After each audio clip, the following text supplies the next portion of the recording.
അമ്പലങ്ങളിൽ ഭക്തജനങ്ങൾ കാണിക്കയായി നൽകുന്ന സ്വർണ്ണാഭരണങ്ങളും വെള്ളിയാഭരണങ്ങളും അതാത് അമ്പലങ്ങളിൽ സൂക്ഷിക്കാതെ മേജർ ക്ഷേത്രമായ പാറശാല മഹാദേവ ക്ഷേത്രത്തിന്റെ അവിടെയുള്ള ലോക്കറിലാണ് സൂക്ഷിക്കാറുള്ളത്.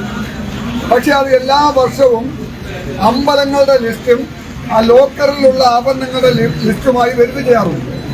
പക്ഷെ അറിയാൻ സാധിച്ചത് കഴിഞ്ഞ 10 വർഷമായി ഇവിടെ ഓഡിറ്റ് നടന്നിട്ടില്ല.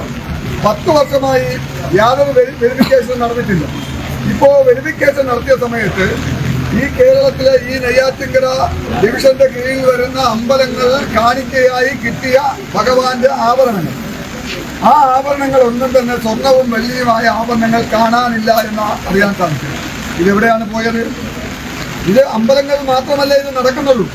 ഞങ്ങൾക്ക് ചോദിക്കാനുള്ളത്, ഈ കേരളത്തിലെ ഹൈന്ദവ ജനതയുടെ അവരുടെ ആരാധനാലയങ്ങളിൽ മാത്രമാണല്ലോ ഈ കൊള്ള നടക്കുന്നത്. ഇവിടെ മറ്റ് വിഭാഗങ്ങളുടെ ആരാധനാലയങ്ങളിൽ സ്വർണവും വെള്ളിയും എല്ലാം ഉണ്ടല്ലോ, കാശുമെല്ലാം ഉണ്ടല്ലോ. അവിടെയൊന്നും ഈ കള്ളത്തരം നടക്കുന്നില്ലല്ലോ. അപ്പോൾ ഹിന്ദുവിൻ്റെ കേരളത്തിലെ ഹൈന്ദവ ജനതയെ കൊള്ളയടിക്കാനുള്ള, അവരുടെ വികാരങ്ങളെയും വിചാരങ്ങളെയും വ്രണപ്പെടുത്താനുള്ള, അവരുടെ വിശ്വാസത്തെ തകർക്കാനുള്ള ചില പാർട്ടിക്കാരുടെ ഗൂഢാലോചനയാണ് ഈ കേരളത്തിൽ കണ്ടുപോകുന്നത്. ശബരിമലയിൽ സ്വർണം കവർന്നപ്പോൾ ഇവിടെ എന്തെല്ലാമായിരുന്നു ജനങ്ങളുടെ ഇടയിൽ മാർക്സിസ്റ്റ് പാർട്ടിയും കോൺഗ്രസും തമ്മിൽ നടത്തിയ വാഗ്വാദം. ഇവിടുത്തെ കേരളം ഇന്ന് ഭരിക്കുന്ന ഐക്യ ജനാധിപത്യ മുന്നണിയുടെ നേതാക്കൾ എന്തെല്ലാമാണ് പറഞ്ഞത്? ഞങ്ങൾ അധികാരത്തിൽ വന്നാൽ സ്വർണ്ണക്കൊള്ളക്കാരെ കയ്യാമം വച്ച് കൽത്തുറുങ്കിലടയ്ക്കും. ഇവിടുത്തെ കോൺഗ്രസിന്റെ മുഖ്യമന്ത്രി ഉൾപ്പെടെയുള്ള നേതാക്കന്മാർ സ്വർണം കെട്ടതാരപ്പ സഖാക്കളാണ് അയ്യപ്പ എന്നുള്ള പാട്ട് വളരെ നല്ല രീതിയിൽ കേരളത്തിൽ പാടിയല്ലോ. പക്ഷേ അധികാരം കിട്ടിയപ്പോ ഈ സ്വർണ്ണക്കൊള്ളക്കാരെ കണ്ടുപിടിക്കാൻ വി ഡി സതീശന്റെ നേതൃത്വത്തിലുള്ള സർക്കാരിന് സാധിച്ചോ എന്ന് ഞങ്ങൾ ചോദിക്കുകയാണ്. അതിന്റെ ഫലമാണ് ഇത്. കേരളത്തിൽ ഒറ്റപ്പെട്ട സംഭവമല്ല. കേരളത്തിലെ ആരാധനാലയങ്ങൾ കൊള്ളയടിക്കുക എന്നുള്ളത് ചില വ്യക്തികളുടെ ബോധപൂർവമായ പരിശ്രമമാണ്.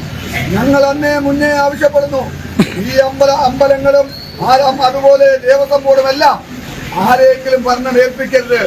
ഈ ഹൈന്ദവ വിശ്വാസികളായ, ഈശ്വരനിൽ വിശ്വാസമുള്ള, അമ്പലങ്ങളിൽ വിശ്വാസമുള്ള, ആചാരങ്ങളിലും അനുഷ്ഠാനങ്ങളിലും വിശ്വാസമുള്ള ഭക്തജനങ്ങൾ മാത്രം ദേവസ്വം ബോർഡിന്റെ ഭരണസമിതിയിൽ വന്നാൽ മാത്രമേ ഈ അമ്പലങ്ങളിൽ ഇത്തരം ആഭരണങ്ങൾ സൂക്ഷിക്കുന്നതിൽ സുതാര്യത ഉണ്ടാക്കാൻ ഉള്ളൂ എന്ന് മനസ്സിലാക്കാൻ സാധിക്കുള്ളൂ. അതുകൊണ്ട് ഇന്ന് ഞങ്ങൾക്ക് പറയാനുള്ളത്, ഇന്ന് കേരളം മുഴുവൻ ചർച്ച ചെയ്യപ്പെടുകയാണ് ഈ നെയ്യാറ്റിൻകര പ്രദേശത്തെക്കുറിച്ച്. 50-ലധികം ക്ഷേത്രങ്ങളുണ്ട്.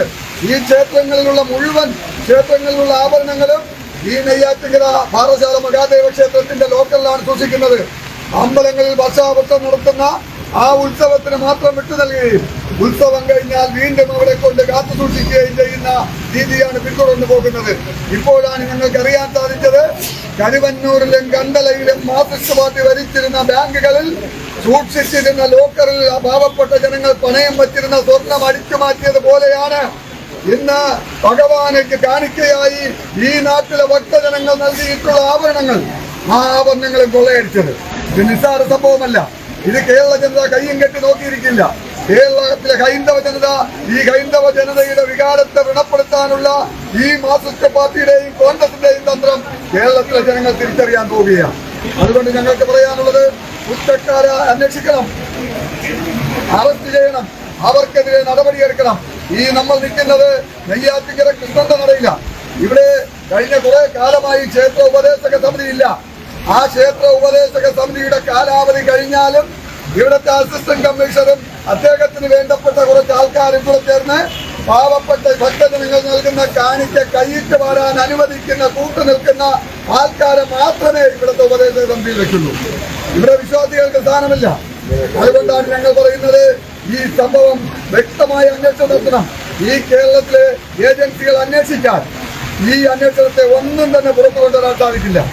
ഇത് കേരളത്തിലെ അമ്പലങ്ങളിൽ ഇന്നത്തെ നിജസ്ഥിതി, അമ്പലങ്ങളുടെ സ്വത്ത് വിവരങ്ങൾ അത് രജിസ്റ്റർ തയ്യാറാക്കി സൂക്ഷിക്കാൻ ഒരു കേന്ദ്ര ഏജൻസി സംശുദ്ധമായ രീതിയിൽ അന്വേഷണം നടത്തിയാൽ മാത്രമേ ഈ അഴിമതി ആരോപണം പുറത്തു കൊണ്ടുവരാൻ സാധിക്കുള്ളൂ.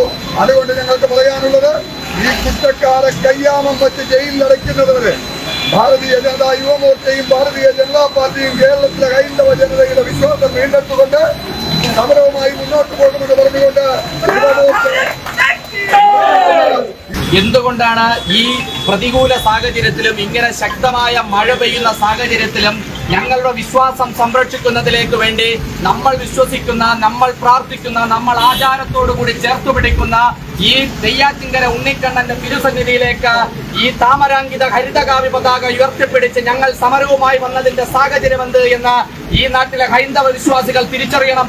ഞങ്ങൾ ആവർത്തിച്ചു പറഞ്ഞു, കഴിഞ്ഞ നിയമസഭാ തെരഞ്ഞെടുപ്പ് കാലത്തും അതിനു മുമ്പും പറഞ്ഞു, ഞങ്ങൾ ഈ നാട്ടിലെ അയ്യപ്പ ഭക്തരുടെ അല്ലെങ്കിൽ അയ്യപ്പ സ്വാമിയുടെ ഒക്കെ സ്വർണം കട്ടെടുത്ത ഇടതുപക്ഷത്തിൽ നിന്നും കേരളത്തിനൊരു മുക്തി ഉണ്ടാകണമെന്ന് പറഞ്ഞപ്പോൾ ജില്ലാ പ്രസിഡന്റ് സൂചിപ്പിച്ചതുപോലെ ഇന്ന് കേരളത്തിന്റെ മുഖ്യമന്ത്രിയായിരിക്കുന്ന വി.ഡി. സതീശൻ അടക്കമുള്ളവർ ഈ കേരളത്തിന്റെ തെരുവീതികളിൽ പാടി നടന്നു. അയ്യപ്പന്റെ സ്വർണം കട്ടതാര്, അത് സഖാക്കളാണ് എന്ന് പാടി നടന്നു. പക്ഷെ ഞങ്ങൾ അന്നും പറഞ്ഞു, കോൺഗ്രസും കട്ടിട്ടുണ്ട്, കോൺഗ്രസും കൊള്ളയടിച്ചിട്ടുണ്ട് എന്ന്. അതിന്റെ തെളിവാണ് ഈ നെയ്യാറ്റിൻകര കൃഷ്ണൻകോവിലെയും ഈ സബ് ഗ്രൂപ്പിനെയും ഈ ഗ്രൂപ്പിനും കീഴിലുള്ള ആയിരക്കണക്കിന് നൂറുകണക്കിന് ക്ഷേത്രങ്ങളിലെ സ്വർണവും തിരുവാഭരണവും ഇപ്പോൾ നഷ്ടപ്പെട്ടിരിക്കുന്ന സാഹചര്യം ഉണ്ടാകുന്നത്. ഞങ്ങൾ പ്രതിഷേധവുമായി എത്തുന്നു എന്നറിഞ്ഞതിന്റെ ഭാഗമായി ഇവിടുത്തെ ദേവസ്വം കമ്മീഷണറും ഇവിടുത്തെ ദേവസ്വം ഓഫീസറും വലിയ മലക്കം മറിയുകയാണ് ഇപ്പോൾ ചെയ്യുന്നത്. അത് ഞങ്ങൾ മറന്നുപോയതാണ്, മിനിസ്റ്ററിൽ എഴുതി ചേർക്കാൻ മറന്നതാണ്. ഭഗവാന്റെ സ്വർണം എടുത്ത് കയ്യിൽ കീശയിൽ വെച്ചിട്ട് എഴുതാൻ മറക്കുന്ന ഏമാനോട് യുവമോർച്ചയ്ക്ക് പറയാനുള്ളത്, ആ മറവിക്കുള്ള മരുന്ന് എന്താണ് എന്ന് കേരളത്തിലെ യുവമോർച്ചയ്ക്ക് അറിയാമെന്ന് ഇവിടുത്തെ സാറുമാരോട് ഞങ്ങൾ ഓർമ്മിപ്പിക്കുകയാണ്. ഞങ്ങൾ വീണ്ടും ആവർത്തിച്ചു പറയുന്നു, കേരളത്തിലെ ഹൈന്ദവ വിശ്വാസികളുടെ ആചാരങ്ങളുമേൽ, കേരളത്തിലെ ഹൈന്ദവ ക്ഷേത്രങ്ങളിൽ മേൽ മാത്രമാണ് ഇവിടുത്തെ സർക്കാരിന് ഇത്തരത്തിലുള്ള അകംഭാവം ഉണ്ടാകുന്നത്, ഇത്തരത്തിലുള്ള പിടിപ്പുകേടുണ്ടാകുന്നത്. അത് ഹിന്ദുവിന്റെ വിശ്വാസത്തെ ഇല്ലാതാക്കാമെന്നതിന്റെ ഭാഗമായി നിങ്ങൾ കരുതരുത്. ഹിന്ദുവിന്റെ മേൽ എല്ലാ കുതിരയും കയറാമെന്ന ആ വിശ്വാസം നിങ്ങൾക്കുണ്ടാകരുത്.